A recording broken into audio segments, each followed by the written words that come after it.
स्वागत है आपका आज के एपिसोड में। चलिए शुरुआत करते हैं पिछले अभ्यास प्रश्न से। कैलाश मानसरोवर यात्रा के मार्ग के रूप में कार्यरत लिपुलेख दर्रा किस भारतीय राज्य में स्थित है?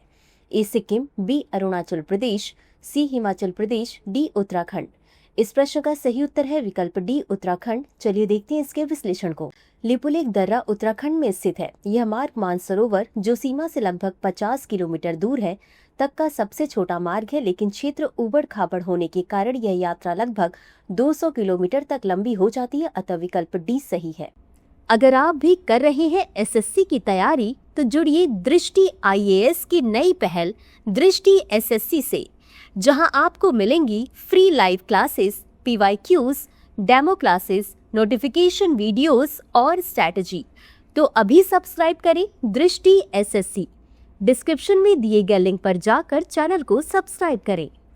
तो चलिए शुरुआत करते हैं आज के एपिसोड की पहले प्रश्न से। मध्य प्रदेश की प्रमुख महिला केंद्रित योजना लाडली बहना योजना किस वर्ष शुरू की गई थी? ए 2021, बी 2022, सी 2023, डी 2024। इस प्रश्न का सही उत्तर है विकल्प सी 2023। चलिए देखते हैं इसके विश्लेषण को। लाडली बहन योजना का शुभारंभ 10 जून 2023 को तत्कालीन मुख्यमंत्री शिवराज सिंह चौहान द्वारा किया गया था।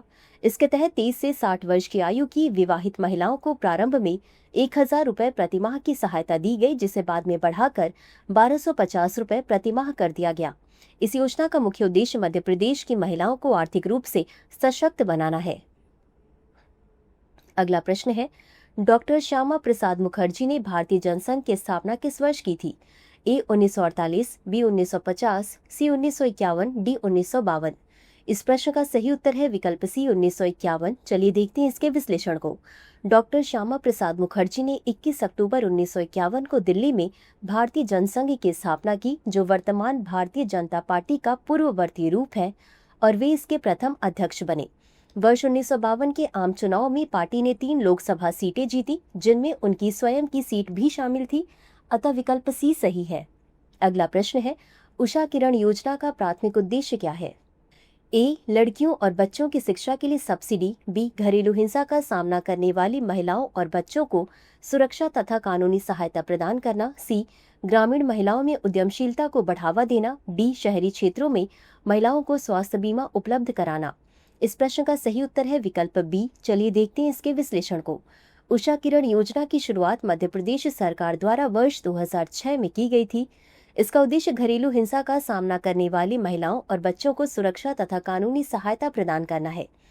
यह योजना घरेलू हिंसा से महिलाओं का संरक्षण अधिनियम 2005 तथा वर्ष 2006 में अधिसूचित नियमों के अंतर्गत संचालित होती है। यमुना नदी किस स्थान पर गंगा नदी के साथ मिलकर त्रिवेणी संगम बनाती है? ए प्रयागराज, बी वाराणसी, सी मथुरा, डी कानपुर। इस प्रश्न का सही उत्तर है विकल्प ए प्रयागराज। चलिए देखते हैं इसके विश्लेषण को।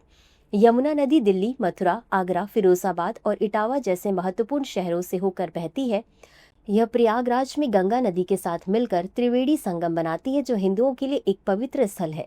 यह संगम धार्मिक, सांस्कृतिक तथा आध्यात्मिक दृष्टि से अत्यंत महत्वपूर्ण माना जाता है। अगला प्रश्न है, हरियाणा कौशल रोजगार निगम लिमिटेड की स्थापना किस वर्ष की गई थी? ए 2019, बी 2020, सी 2021, डी 2022। इस प्रश्न का सही उत्तर है विकल्प सी 2021। चलिए देखते हैं इसके विश्लेषण को। हरियाणा कौशल रोजगार निगम लिमिटेड की स्थापना 13 अक्टूबर 2021 को कंपनी अधिनियम 2013 के तहत की गई थी। इसका उद्देश्य हरियाणा राज्य के विभिन्न सरकारी विभागों एवं एजेंसियों को संविदात्मक जनशक्ति की आपूर्ति सुनिश्चित करना है, अतः विकल्प सी सही है। अगला प्रश्न है, विश्व पशु स्वास्थ्य संगठन का मुख्यालय कहाँ स्थित है? ए पेरिस, बी जिनेवा, सी रोम, डी वियना। इस प्रश्न का सही उत्तर है विकल्प ए पेरिस। चलिए देखते हैं इसके विश्लेषण को। WOAH पशु स्वास्थ्य और कल्याण हेतु समर्पित एक अग्रणी अंतर्राष्ट्रीय संस्था है। इसकी स्थापना वर्ष 1924 में ऑफिस इंटरनेशनल डेस एपिजोटीज के रूप में की गई थी तथा इसने मई 2003 में अपना वर्तमान नाम अपनाया। संगठन का मुख्य उद्देश्य वैश्विक पशु स्वास्थ्य में सुधार लाना है और इसका मुख्यालय पेरिस, फ्रांस में स्थित है। अगला प्रश्न है, भारत का पहला अश्व रोग मुक्त कंपार्टमेंट किस शहर में स्थापित किया गया? ए पुणे, बी मेरठ, सी भोपाल, डी हिसार। इस प्रश्न का सही उत्तर है विकल्प बी मेरठ। चलिए देखते हैं इसके विश्लेषण को। विश्व पशु स्वास्थ्य संगठन ने उत्तर प्रदेश के मेरठ स्थित रिमाउंट वेटरनरी कॉर्प सेंटर एवं कॉलेज में स्थापित भारत के पहले अश्व रोग मुक्त कंपार्टमेंट को आधिकारिक रूप से मान्यता प्रदान की है। एडीएफसी घोड़ों के लिए विशेष रूप से निर्दिष्ट एक जैव सुरक्षित क्षेत्र है जो गंभीर अश्वीय रोगों से सुरक्षा सुनिश्चित करता है तथा खेल, प्रजनन या व्यापार हेतु उनका सुरक्षित आवागमन संभव बनाता है। अतः विकल्प बी सही है। अगला प्रश्न है, विश्व जल दिवस 2025 का विषय क्या था? ए ग्लेशियर संरक्षण, बी जल और जलवायु परिवर्तन, सी जल का महत्व, डी कोई नहीं। इस प्रश्न का सही उत्तर है विकल्प ए ग्लेशियर संरक्षण। चलिए देखते हैं इसके विश्लेषण को। विश्व जल दिवस 22 मार्च 2025। इसका उद्देश्य जल संरक्षण तथा इसके सतत प्रबंधन के प्रति जन जागरूकता बढ़ाना है। इसकी संकल्पना वर्ष 1992 में रियो शिखर सम्मेलन के दौरान की गई थी तथा वर्ष 1993 में संयुक्त राष्ट्र महासभा द्वारा इसे प्रतिवर्ष मनाए जाने हेतु आधिकारिक मान्यता दी गई। यह दिवस संयुक्त राष्ट्र के सतत विकास लक्ष्य 6 के अनुरूप है, जिसका उद्देश्य है वर्ष 2030 तक सभी के लिए जल एवं स्वच्छता की उपलब्धता और टिकाऊ प्रबंधन सुनिश्चित करना। इसी के साथ अंत में देख लेते हैं आज के अभ्यास प्रश्न को। भारत सरकार ने कैच द रेन अभियान किस वर्ष शुरू किया था? ए 2020, बी 2021, सी 2022, डी 2023। इस प्रश्न का उत्तर कमेंट बॉक्स में जरूर दें। आज के लिए बस इतना ही। धन्यवाद। डियर व्यूअर्स, अपने एग्जाम की तैयारी को और बेहतर करने के लिए हमारे चैनल को लाइक, शेयर और सब्सक्राइब करना न भूलें।